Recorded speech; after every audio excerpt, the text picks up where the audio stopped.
सबके अंदर में राम बैठा है। आप कह सकते सबके अंदर में ब्रह्म बैठा है, अल्लाह बैठा है, गॉड बैठा है, परम सत्य बैठा है। और सबके अंदर में सुगंधि का बीज है। लेकिन अनादि काल के कुसंस्कारों से और कुसंगत से वह धूमिल बना हुआ है और छिपा हुआ है। उसी के पर्दे को हटा करके उसका उद्घाटन करना हर मनुष्य का काम है। सदगुरु कबीर ने कहा, संगत कीजिए साधु की, हरे और की व्याधि, ऊंची संगत कूर की आठों पहर उपाधि। संगत से सुख उपजे, कुसंगत से दुख होए, कहें कबीर तहाँ जाइए जहाँ अपनी संगत होए। साधु की संगत करो और कुसंगत से बचो। साधु संगत का अर्थ ये नहीं है कि हम जैसे लोगों के कपड़े में जो हो उसकी संगत साधु संगत है। कपड़ा कोई हो, हमारे कपड़े में भी ऐसे लोग हैं जिनकी संगत से आप खराब हो सकते हैं। कपड़ा वो पहन लिए, रहनी नहीं है, उल्टी रहनी है। कुछ लोग तो ऐसे भी होते हैं कि छिपने के लिए कपड़ा पहन लेते हैं। साधु संगत का अर्थ है जिनकी संगत से मनुष्य का मन सात्विक और सदाचारी हो, चाहे वो गृहस्थ हो, चाहे विरक्त हो, चाहे स्त्री हो, चाहे पुरुष हो, कोई भी हो। जिनकी संगत से मन में सात्विकता आए, अंतर्मुखता आए, शांति आए, उसकी संगत साधु संगति है। साधु संगत से बुद्धि सुधरती है। धन बल, जन बल, शासन बल, स्वामित्व बल, विद्या बल, शरीर बल, समाज बल, जितने बल हैं सद्बुद्धि के अभाव में इंसान को खा जाते हैं। लोहा में हवा और पानी के आधार से मूर्छा लग जाता है और लोहा अपने आप में मिट्टी बन जाता है अगर रक्षा न की गई तो। हमारी जितनी शक्तियां हैं और जितने बल हैं सद्बुद्धि के अभाव में सब का विनाश होता है। रावण महान विद्वान था, जैसा कि महाकाव्य है। वाल्मीकि रामायण में लिखा है, वेद विद्या व्रत स्नात। वेद विद्या व्रत में स्नात था। स्नात का अर्थ है जो स्नान कर लिया हो। गुरुकुल में जब विद्या पूरी हो जाती थी तब विद्यार्थी को स्नान कराया जाता था। स्नान करा करके शुद्ध वस्त्र पहनाकर एक संस्कार दे करके उसे घर भेज दिया जाता था, तो उसको स्नातक कहा जाता था। आज स्नान कराने की बात तो नहीं, और स्नातक का अर्थ स्नान कर जिसने कर लिया हो, ये अर्थ भी लोग नहीं जानते हैं। लेकिन उसका जो सार है वो जानते हैं। स्नातक का मतलब उत्तीर्ण। वेद विद्याव्रत स्नातक। रावण वेद विद्याव्रत में स्नात था, उत्तीर्ण था, और उस समय के समस्त सामरिक बल से संपन्न था। विद्वान, चारों वेदों का ज्ञाता, बलवान, सोने की नगरी का लाक्षणिक अर्थ है धनी संपन्न नगरी। विश्वामित्र जब दशरथ के पास गए हैं और उन्होंने कहा है कि मैं यज्ञ करता हूँ, राक्षस परेशान करते हैं और यज्ञ करने वाले को क्रोध नहीं करना चाहिए, इसलिए उसकी रक्षा के लिए मैं श्री राम को चाहता हूँ। दशरथ ने कहा, श्री राम तो अभी 16 वर्ष की उम्र से भी कम है, वह राक्षसों से क्या लड़ेंगे, मैं चलूंगा। हाँ, अगर रावण है तो मेरी हिम्मत नहीं है। ये वाल्मीकि रामायण में लिखा है। दशरथ ने कहा कि मैं रावण के सामने नहीं जा सकता, मेरी हिम्मत नहीं है, बाकी कोई भी हो। विश्वामित्र ने कहा आपकी जरूरत नहीं है, राम कर लेंगे। तो उस जमाने में जो बल संभव था सब में वो महान था, और बुद्धि भी कम नहीं थी। निर्बुद्ध होता तो सब कैसे कर सकता, लेकिन बुद्धि में त्रुटि थी। पर स्त्री की प्रशंसा सुनकर, उसके सौंदर्य की, और इतनी दूर यात्रा करके छल करके चोरी से उठा ले जाना कितना बड़ा पाप है, और यह पाप उसने किया। तो बुद्धि थी लेकिन विकृत थी।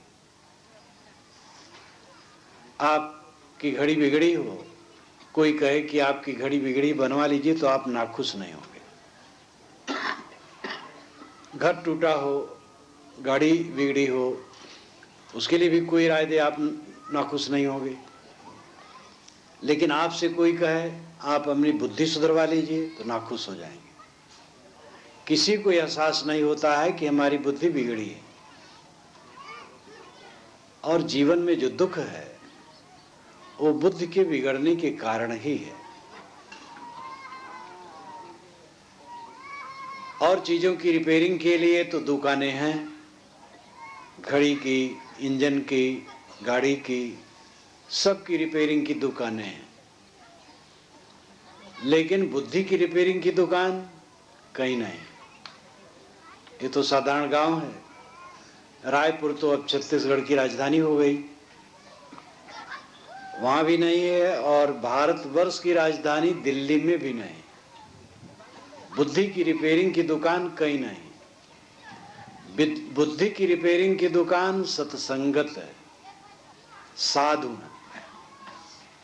जो बुद्धि सुधारते हैं। इसलिए साधु के पास और कुछ हो न हो, उनकी बुद्धि शुद्ध होनी चाहिए।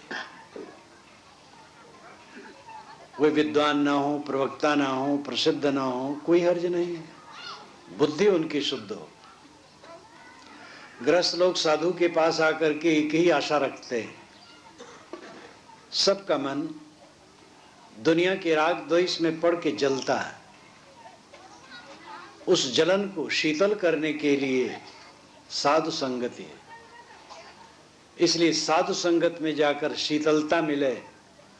साधु निष्कामी हो, विरक्त हो, निर्मल चित्त हो, राग द्वेष विहीन हो, शांत आत्मा हो, ये उसकी संपत्ति है। और कहना चाहिए कि यही संपत्ति मानव मात्र की। साधु का आदर्श लेकर के, प्रेरणा लेकर के मानव मात्र को उस दिशा में चलना होगा। जीवन का फल क्या है? क्यों कमाते हैं? खाने के लिए। खाते क्यों हैं? जीने के लिए। जीते क्यों हैं? इसका पता नहीं, फिर वही कमाने और खाने के लिए। इतना उत्तम जीवन, और आदमी से पूछा जाए क्यों जीते हो तो पता नहीं। आप रास्ते में चल रहे हैं, कोई पूछे कहाँ जा रहे हो, आप कहो पता नहीं, तो लोग कहेंगे पागल है।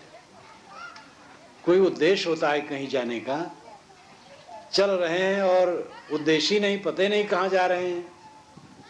जिंदगी घसीट रहे हैं, जिंदगी का मकसद क्या है, जीवन का लक्ष्य क्या है, इसका पता नहीं है।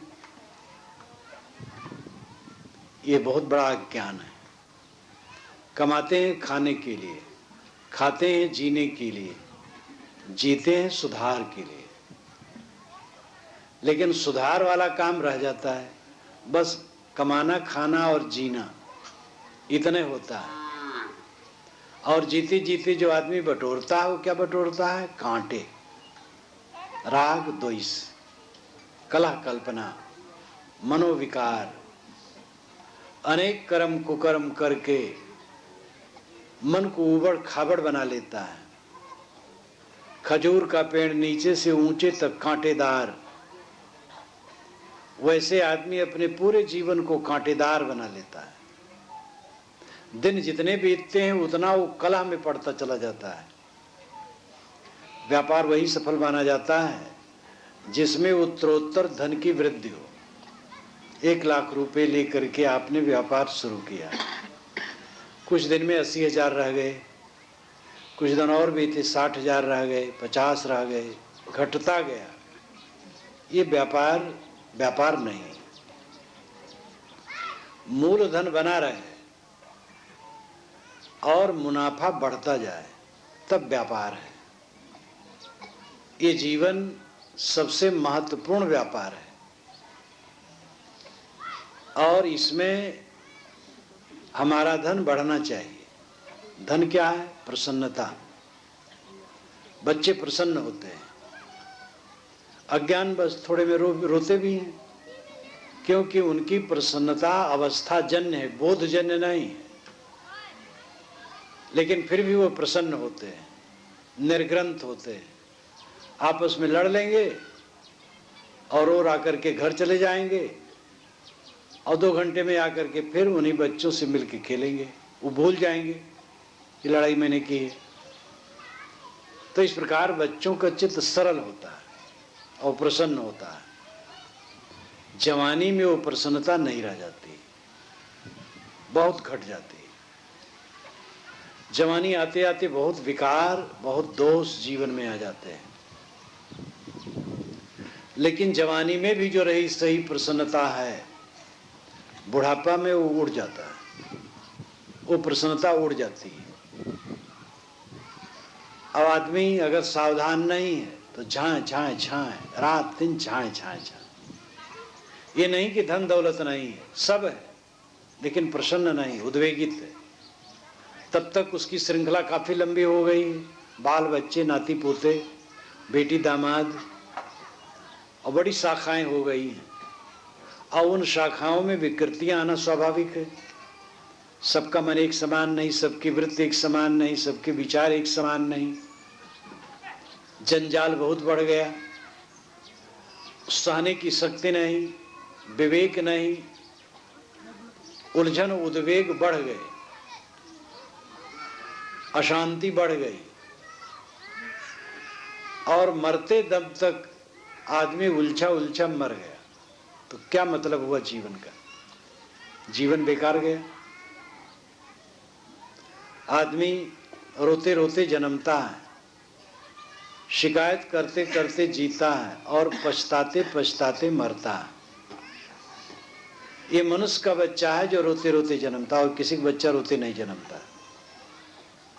और जन्मते ही मानो वो घोषणा करता है कि मैं रोने के लिए जन्मा हूं और जीवन भर रोना है। और जीवन भर आदमी रोता है, आंसू न बहाए तो भी रोता है। जब एक करोड़पति एक जगह मिलने आए, बड़े शहर में मैं था, कहे महाराज जीवन में सुख नहीं मिला। ये रोना ही तो है। करोड़पति थे, 2 लड़के थे, दोनों बांट के अलग थे, उनकी कोठियां अलग थी, इनकी अलग थी। ये 65-70 के बीच में थे, दोनों प्राणी आए थे मिलने के लिए। कहे महाराज जीवन में सुख नहीं मिला। मैंने कहा सुख कहीं है कि आपको मिले? चांदी है, सोना है, हीरा है, मिट्टी है, गोबर है, अनाज है, पानी है, लोहा है, कपड़ा है, क्या सुख भी कहीं कुछ है? 10 लाख रुपए ले जाकर के दुकानदार से कहो भाई 1 तोला सुख दे दो, 10 लाख रुपए ले लो, कोई दे पाएगा? सुख नाम की चीज जब कहीं दुनिया में है नहीं तो आपको कैसे मिल जाए? कि महाराज इस पर कभी सोचा ही नहीं। मैंने कहा जीवन बीत रहा है और अभी तक नहीं सोचे कि सुख नाम की चीज ही कहीं नहीं है। सुख अगर हो कहीं तो मिल जाए, सुख है ही नहीं है। सुख क्या है? मन का सुलझाव। दुख क्या है? मन का उलझाव। मन उलझा है तो दुख है। बहुत संपन्न आदमी है, रावण संपन्न था, जैसा कि महाकाव्य है। तथ्य की बात छोड़िए, क्या तथ्य है? लंका वाले कहते हैं भारतवर्ष वालों ने रामायण महाकाव्य बना करके हमारे ऊपर एक रावण लाद दिया है बेकार में। लंका में रावण का कोई इतिहास नहीं है, तो लोग तो मजाक उड़ाते हैं भारत वालों का कि भारत वालों ने महाकाव्य बनाया और रावण हमारे ऊपर थोप दिया। जो गलत आचरण का आदर्श है, ये बहुत बड़ा अपराध किया भारत ने। और रावण का कोई इतिहास नहीं है, ये तो अलग विषय है। लेकिन महाकाव्य के अनुसार रावण को क्या कम था? संतुष्ट नहीं था। जो संतुष्ट होगा वो पराई स्त्री को चुराने जाएगा। अगर संतोष नहीं है, शांति नहीं है, तृप्ति नहीं है, तो जीवन का मतलब क्या है? और ये पैसे से होने वाली नहीं है। पैसे ज्यादा हो जाए तो संतोष हो जाएगा, प्राणी ज्यादा हो जाए, पदार्थ ज्यादा हो जाए, बड़ा गुरु बाबा बन जाए, बड़े मठाधीश बन जाए, बड़े आचार्य मंडलेश्वर जगत गुरु बन जाए तो संतोष हो जाएगा, ऐसा नहीं होता है। जगत गुरु पद सबसे बड़ा पद माना जाता है, यद्यपि अपने आप में एक धोखा है, क्योंकि जगत का गुरु कोई हुआ नहीं आज तक, जगत भर का गुरु। और वह आदमी जगत का गुरु कहलाए जो 99% से अधिक लोगों को ज्ञान का अधिकारी नहीं मानता है, इतना वर्ण व्यवस्था में जकड़ा है, तो जगत गुरु कहाँ कौन हुआ? लेकिन पद माने हैं। जगत गुरु संतुष्ट होता बेचारा तो मुकदमा लड़ता। जगत गुरु पद के लिए मुकदमे लड़े जाते हैं। जगत गुरु पद बना रहता और मुकदमे लड़ते लड़ते जगत गुरु लोग मर जाते हैं। तो ये चाहे गृहस्थों का ऐश्वर्य हो, चाहे साधुओं का ऐश्वर्य हो, दुनिया के ऐश्वर्य से कोई प्रसन्न नहीं हो सकता, संतुष्ट नहीं हो सकता। ये तो मन की सफाई से होगा, मन की निर्मलता से होगा, और वही काम इंसान नहीं करता है। सत्संग क्यों किया जाता है? सत्संग का आयोजन क्यों होता है? यहाँ मैं शायद चौथी बार आया हूँ यहाँ। आज प्रथम बार मुझे लगता है 1972 में आया था, जब साप्ताहिक प्रवचन हुआ था, और स्कूल के सामने ही हुआ था, मकानात नहीं थे, अब तो बहुत मकान बन गए। तो 30-32 वर्ष के बाद ये चौथी बार है, 2 बार बीच में और हुआ लगता है। तो ये सत्संग का आयोजन क्यों होता है? बुद्धि सुधार के लिए, आत्मज्ञान के लिए, अपने तरफ लौटने के लिए, उधर हमें प्रेरणा मिले। इंजीनियर लोग उस विषय का पाठ पढ़ाते हैं, डॉक्टर लोग डॉक्टरी का पाठ पढ़ाते हैं, वकील लोग वकालत का पाठ पढ़ाते हैं। सबका अपना अपना पाठ है। जो व्याकरण का विद्वान होगा उससे व्याकरण का ज्ञान होगा। साधु आत्मज्ञान और शांति का पाठ पढ़ाते हैं। सब कुछ आपके पास है और मन में शांति नहीं है तो क्या है? इसी छत्तीसगढ़ में एक बार एक जगह से दूसरी जगह गया तो एक नवयुवक, कोई 25-26 वर्ष का, अपनी धनी आदमी है वो, अपनी गाड़ी लेकर के आया, मेरे लिए ले चला। मैं बगल में बैठा था। कहा, महाराज मेरे सब कुछ है, बहुत जमीन है, कई मकानात हैं शहर और देहात में, लेकिन मुझे शांति नहीं है। तो मैंने कहा, तुम्हारे पास कुछ नहीं है, शांति नहीं तो क्या है? और तो इतनी ही उम्र में कैसे अशांत हो गया है? 4-5 वर्ष के बाद फिर वही कार्यक्रम था, फिर वही लेने आया। मैंने कहा, कहो शांति मिली कि नहीं? कि हमारा शांति नहीं। क्यों? अहंकार कामना जितनी ज्यादा होगी शांति नहीं रहेगी। अहंकार उलझाता है, कामनाएं उलझाती हैं।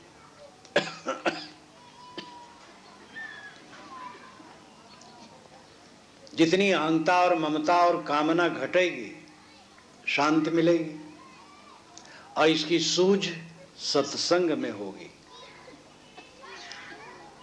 शांति के स्तर अनेक हैं।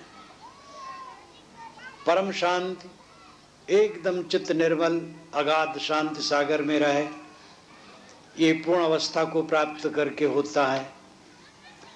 लेकिन शांति के अन्य स्तर धीरे धीरे धीरे धीरे बढ़ते हैं। घर में शांति हो, परिवार में कलह न हो, ये बहुत बड़ी सफलता है। घर में शांति कैसे रहेगी? जब अहंकार घटाओगे, कामना घटाओगे, अहंकार करोगे, कटु कहोगे, आप अपने बच्चे को ही कटु कहो तो बच्चा समर्पित नहीं हो पाएगा। बच्चा पैदा करना सरल है और बच्चों से निपटना कठिन है। बच्चा पैदा करने वालों को अहंकार होता है कि हमने पैदा किया, पाला पोसा, बड़ा बनाया, जो चाहे हम सब करें और उसको मानना चाहिए। गुरु को अहंकार होता, हम गुरु हैं, बड़े हैं। लेकिन गुरु हो चाहे माता पिता हो, चाहे किसी पद में बड़े हो, उनको और झुकना पड़ता है। कबीर नवे सो आप को और को नवे न कोय, घाल तराजू तौलिए नवे सो भारी होए। साहब कहते जो झुकता है वो अपने को झुकता है, दूसरे को नहीं। तराजू का जो पलड़ा झुक जाता है, कहा जाता है वजनदार है, दाम उसका बढ़ जाता है। जो विनयी होता है उसकी प्रतिष्ठा होती है। इसलिए विनयी होना चाहिए। घर में शांति कैसे रहेगी?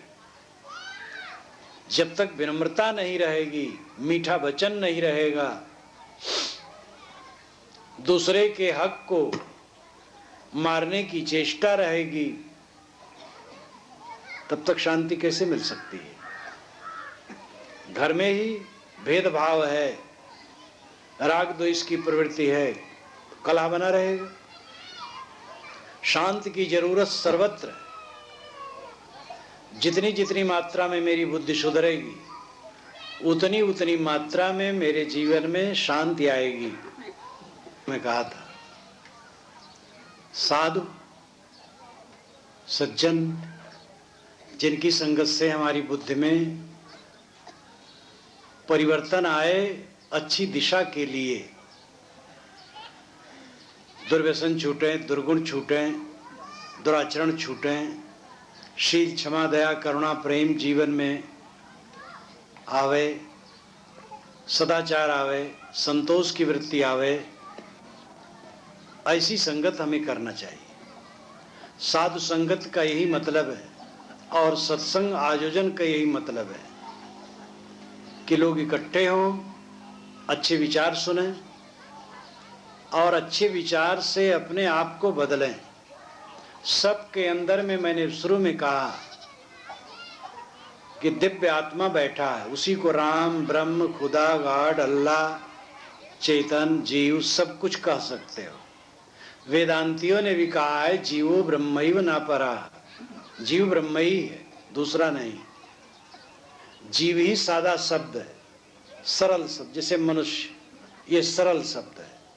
अब मनुष्य के बाद आदमी मास्टर है, डॉक्टर है, साधु है, इंजीनियर है, प्रोफेसर है, मैनेजर है, डिप्टी कलेक्टर, कमिश्नर है, लेकिन सादा शब्द है मनुष्य।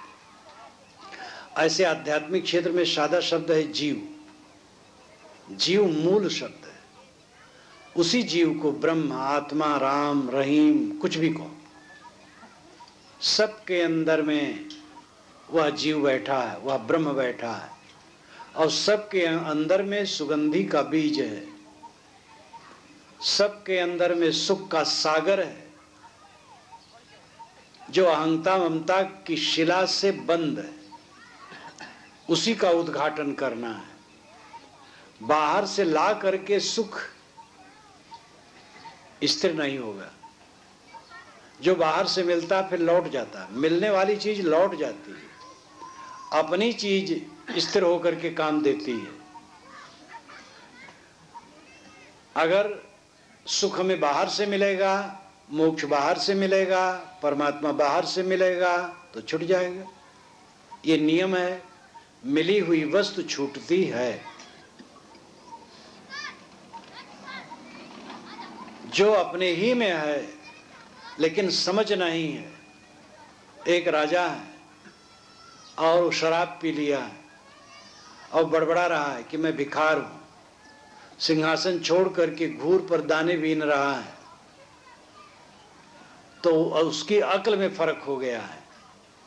वो हजारों लाखों दूसरों को खिला सकता है, लेकिन बुद्धि भ्रमित है, वो घूर के दाने बीन करके खा रहा है। वही दशा हम लोगों की है। सबके अंदर में अखंड खजाना है। हृदय भीतर आरसी मुख देखा नहीं जाए, मुख तो तभी देखियो जब दिल की दुविधा जाए।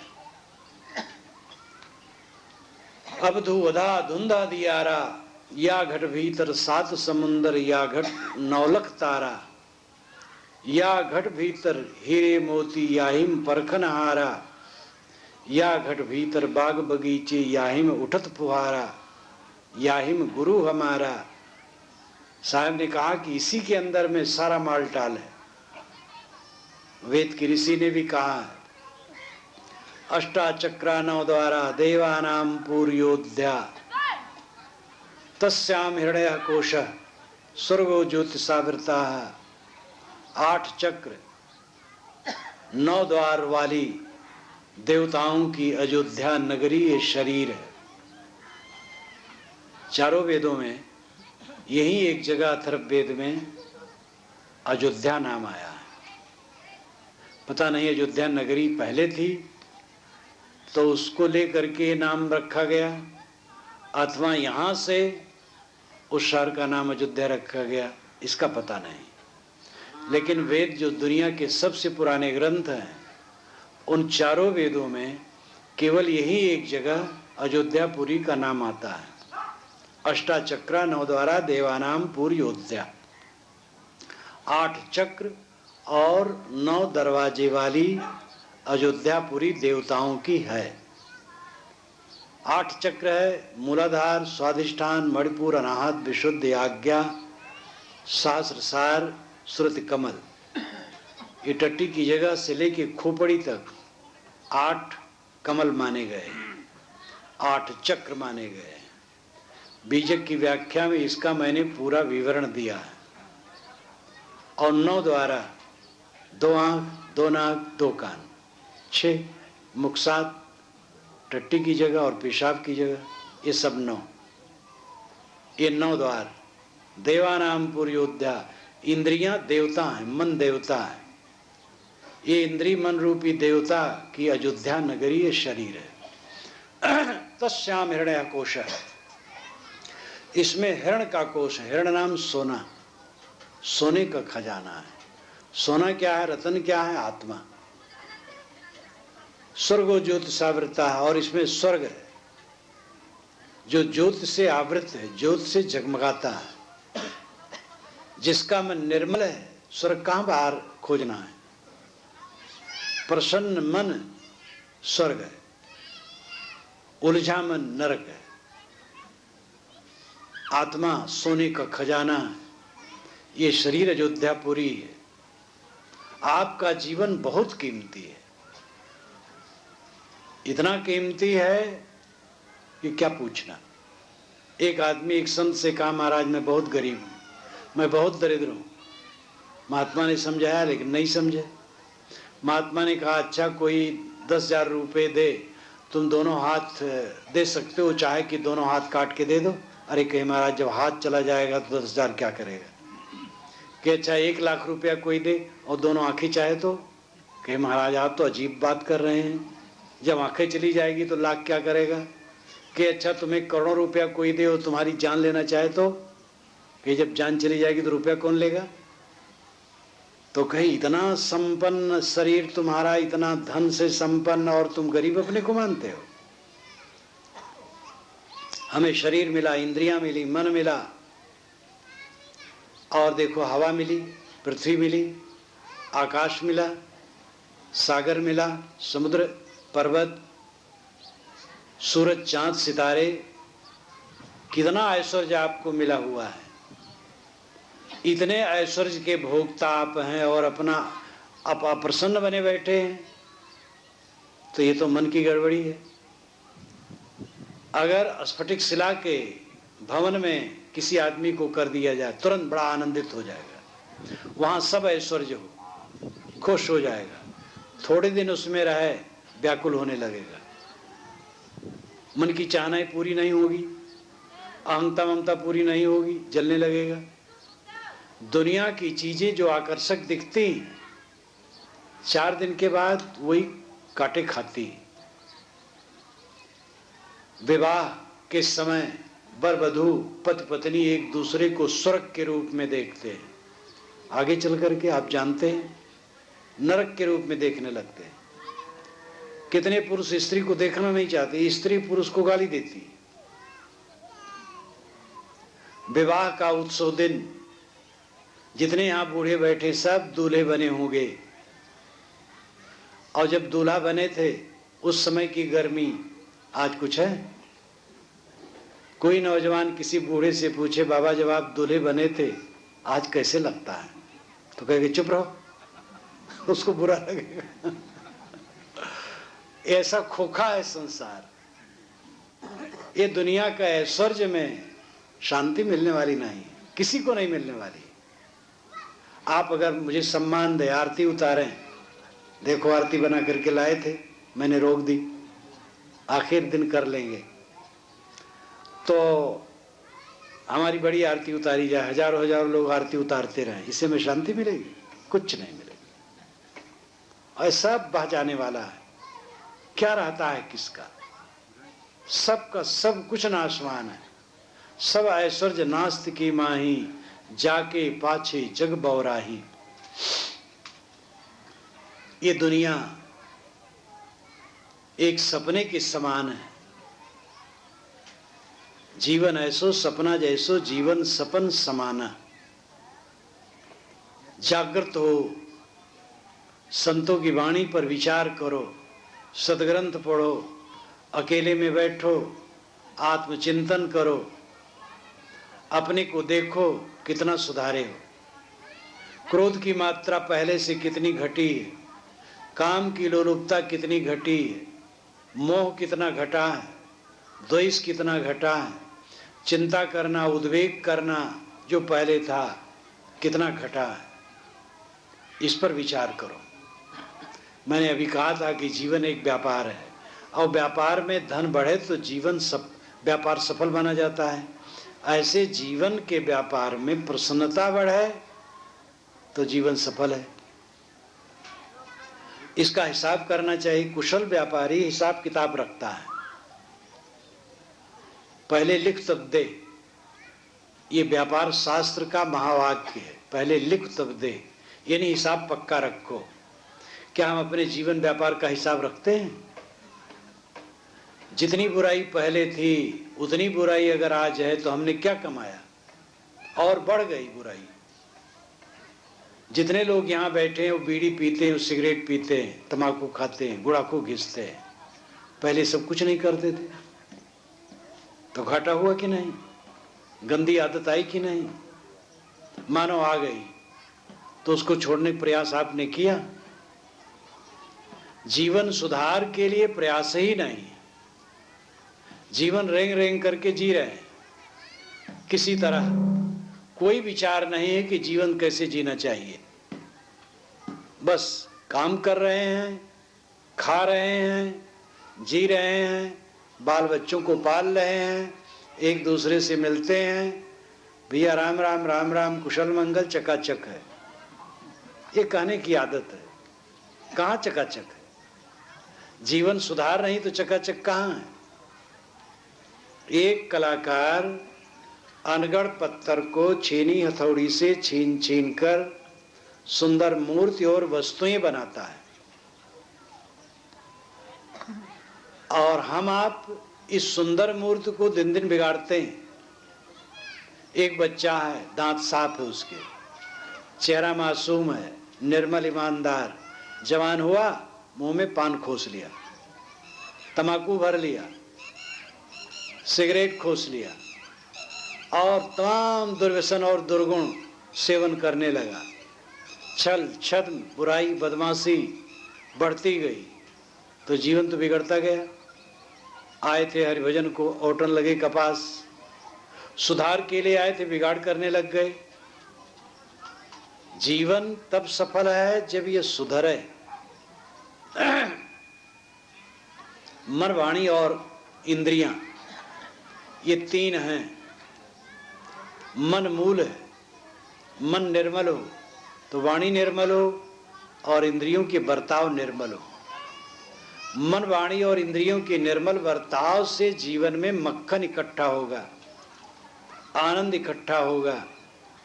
मन, वाणी, इंद्रियों के गलत बर्ताव से कसैलापन इकट्ठा होगा, कूड़ा कचरा इकट्ठा होगा और सदैव जीवन को संतापित करेगा। भजन क्या? राम राम कहो, रहीम रहीम कहो। रहीम कहने वाले वैसे यहाँ नहीं होंगे, राम कहने वाले हैं, कृष्ण कहने वाले हैं, शिव कहने वाले हैं, सतनाम कहने वाले हैं। जो कहो उसके लिए मेरा कोई विरोध नहीं। जो पूजा पाठ आप करते हो आप जानो, लेकिन भजन, असली भजन क्या है? कोई नाम जप, कोई मंत्र जप पूजा पाठ की कसौटी नहीं है, साधना की कसौटी नहीं है। साधना की कसौटी है चरित्र की निर्मलता, मन, वाणी, कर्मों की निर्मलता। राम उपासक उस राम उपासक को पसंद नहीं करता जो ईमानदार नहीं है, बल्कि दूसरे उपासक को पसंद करेगा जो ईमानदार हो। ऐसे कबीर उपासक को उस कबीर उपासक को पसंद नहीं करेगा जो ईमानदार नहीं है। इसलिए सामान्य जनता भी पूजा पद्धति को महत्व नहीं देती है। जब कसौटी की बात आती है, चरित्र को महत्व देती है। कौन पूजा पद्धति में है, कौन विश्वास में है, कौन देवता को इंसान मानता है, कैसे वो पूजा पाठ करता है, इसका मूल्य नहीं है। जीवन कैसे जीता है, अच्छे ढंग से जीने से, सदाचार में ढंग से जीने से जीवन में निर्मलता आएगी, जीवन में शांति आएगी। जब जो हम कर्म करते हैं उन्हीं कर्मों के संस्कार हमारे अंदर में बनते हैं। आजकल तो देखो कैसे कैसे यंत्र हो गए हैं, उसमें रिकॉर्डिंग होती रहती है, कंप्यूटर में प्लापी लगाई जाती है और बड़ी बड़ी पुस्तकें प्लापी में अंकित हो जाती, पतली सी प्लापी में। वो पतली भी प्लापी बहुत मोटी प्लापी है। मन की प्लापी इतनी सूक्ष्म है कि इसमें अनेक जीवन की किताबें अंकित हैं। हम जो कुछ रात दिन करते हैं, बोलते हैं, सोचते हैं, सबकी रिकॉर्डिंग हमारे मन में चलती है और वही हमारे लिए पूंजी बनती है। जब आप अकेले में बैठें, लेटें, तब आप अपनी पहचान करें कि मन में क्या है। आदमी खाता है, काम करता है, बात करता है, तब वह एक दूसरी स्थिति में रहता है। जब बिल्कुल अकेला होता है, कुछ नहीं करता है, तब उसके अंदर की असलियत ऊपर उभर करके आती है, अकेले में आती है। और अकेले में जब आप हुए और उलझ रहे हैं तो समझ लीजिए गड़बड़ चल रहा है।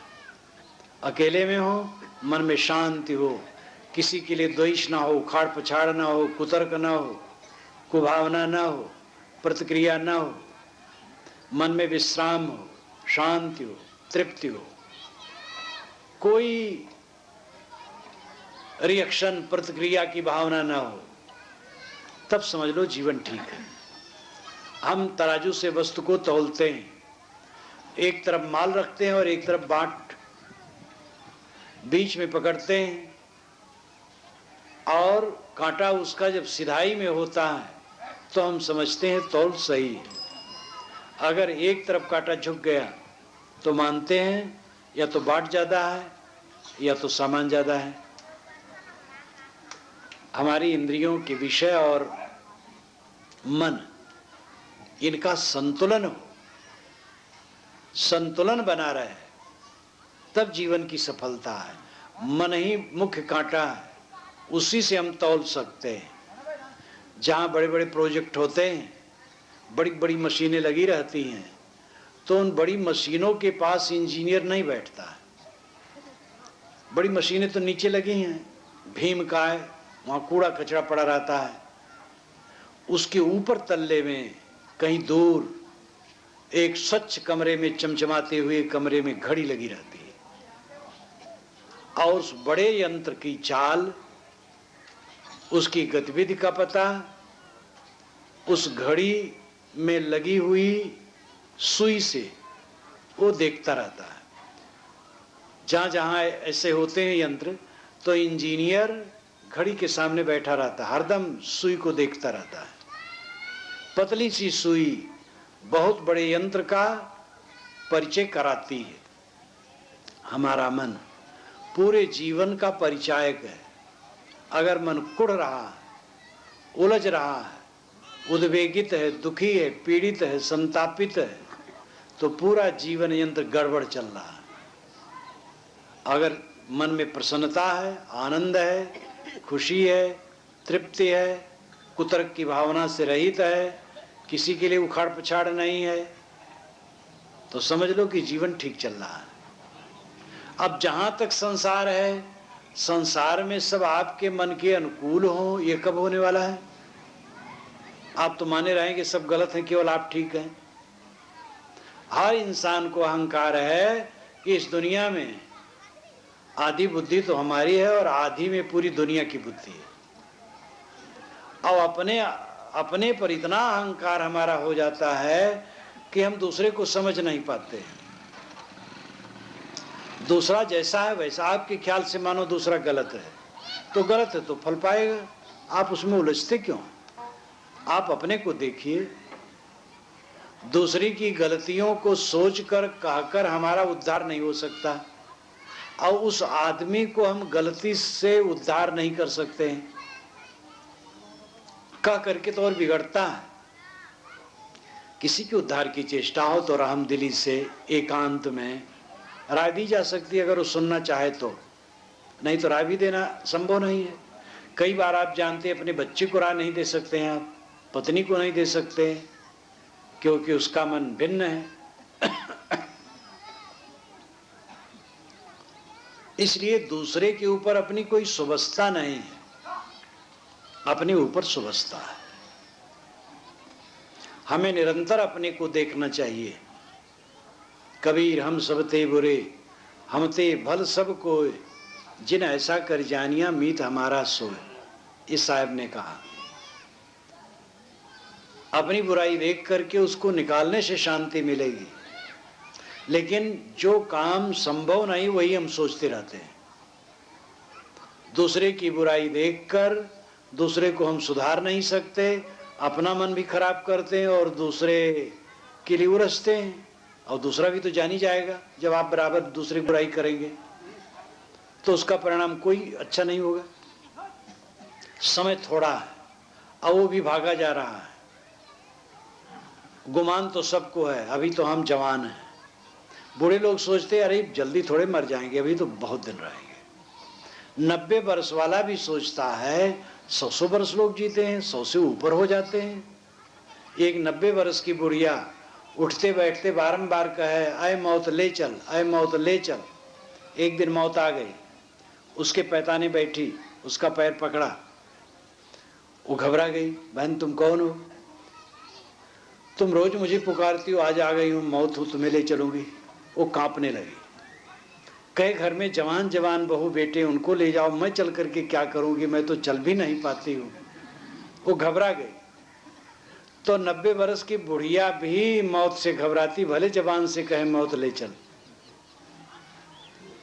उलझन भरी जिंदगी जीने में लोग खुश हैं और मरने पर सारी उलझन खत्म, लेकिन उसके लिए लोग परेशान होते हैं। लेकिन मौत पक्की है, सबके पीछे लगी है, और अचानक आवे आचा बूझ। सदगुरु कहते हैं वो अचानक आती है। इसलिए हमें असावधानी नहीं करना चाहिए। समय थोड़ा है और वो भागा जा रहा है, इसी में अपना कल्याण करना है। किसी का कुछ रहा नहीं, यदपते क्वागता मथुरापुरी रघुपते क्वागतोत्तर कौशला इत विचिंतमना कुरुसु स्थिरम नस्दिदम जगत इत्येवधारे। यदुपति श्री कृष्ण महाराज के मथुरा का ऐश्वर्य कहाँ गया? रघुपति श्री रामचंद्र जी के उत्तर कौशल का ऐश्वर्य कहाँ गया? आप अपने लिए विचारिए, आपका ऐश्वर्य कहाँ रहेगा? आज से 100 वर्ष के पूर्व वाले दुनिया से साफ हो गए हैं। जितने लोग यहाँ बैठे हैं 100 वर्ष के बाद इसमें कोई नहीं रहेगा। काल सबको पोंछ करके रख देता है। थोड़ा समय मिला है, इसको बहक न करके सुधारने में लगाना चाहिए, अपने आप के कल्याण में लगाना चाहिए। तो सदगुरु का आदेश है, संगत कीजिए साधु की, साधु की संगत करो जो परमार्थ की दिशा में हमें प्रेरित करें, जिनके मन से, वाणी से, आचरण से, रहनी से, व्यवहार से हमारा मन अविनाशी की तरफ जाए, राम की तरफ जाए, अंतरात्मा की तरफ जाए, सुधार और शांति की तरफ जाए, संसार की हकीकत की तरफ जाए कि दुनिया झूठी छूटने वाली है। ऐसे विचारवान संतों, भक्तों, सज्जनों की संगत करें और सत्शास्त्रों, सदग्रंथों का मनन चिंतन करें। अकेले में बैठें रोज और अपने जीवन को देखें, परखें, क्या क्या कमजोरियां हैं। देवियां प्रशंसनीय हैं, ये दुर्व्यसन नहीं ग्रहण करती। ये देवता लोग तो बीड़ी, सिगरेट, तंबाकू, पता नहीं क्या क्या शुरू कर देते। देवियां प्रशंसनीय हैं कि ये दुर्व्यसन नहीं ग्रहण करती, नशा नहीं लेती। बस किसी किसी के ऊपर गुड़ाखू जरूर सवार हो गया है। देवियों को चाहिए गुड़ाखू न करें, गुड़ाखू न छुएं, जैसे वे निर्मल रहीं वैसे निर्मलता बनाए रखें। ये जीवन हीरा सोना जैसा, और हीरा सोना तो पाथर है, वो क्या है? उदाहरण भर दिया जाता है हीरा सोने का, हीरे के समान जीवन। हीरा का है, पाथर है। ये जीवन हाड़ मांस भले है, लेकिन इसमें जो राम तत्व है, आत्म तत्व है, उसकी तुलना में कुछ नहीं। एक राजा के पास एक घोड़ा का सौदागर गया और कहा, हुजूर आप मेरा घोड़ा खरीद लें। कहे वो कहाँ है? कहे डेरे पर है। कहे कितना दाम है? कहे 30,000। कहे बहुत दाम बताते हो, कम करोगे कुछ? कहे कम कर देंगे। कहे कितने में दे दोगे? कहे 2 पैसे में। 30,000 का घोड़ा 2 पैसे में कैसे दे दोगे?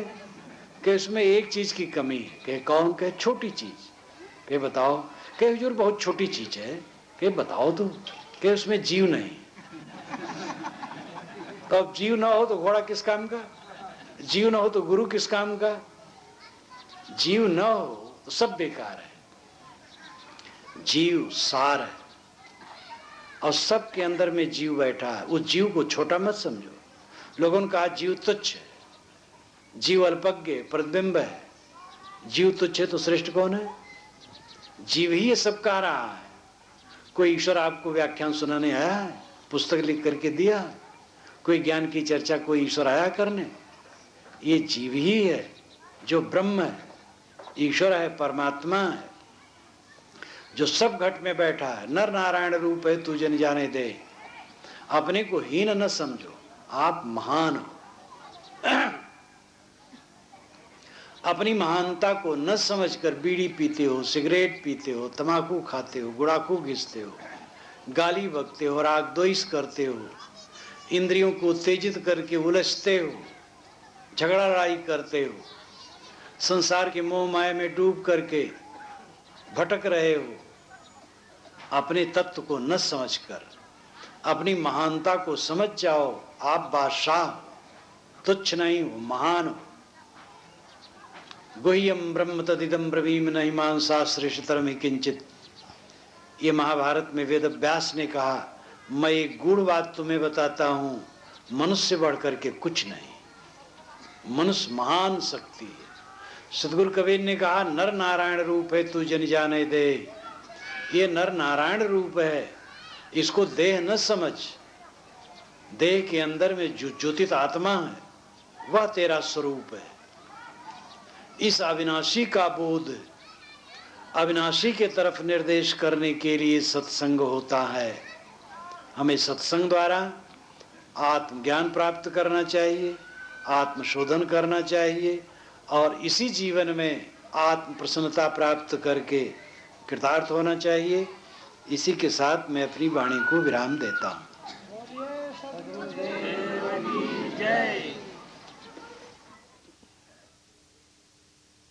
पुजारी राम ने मनमस्त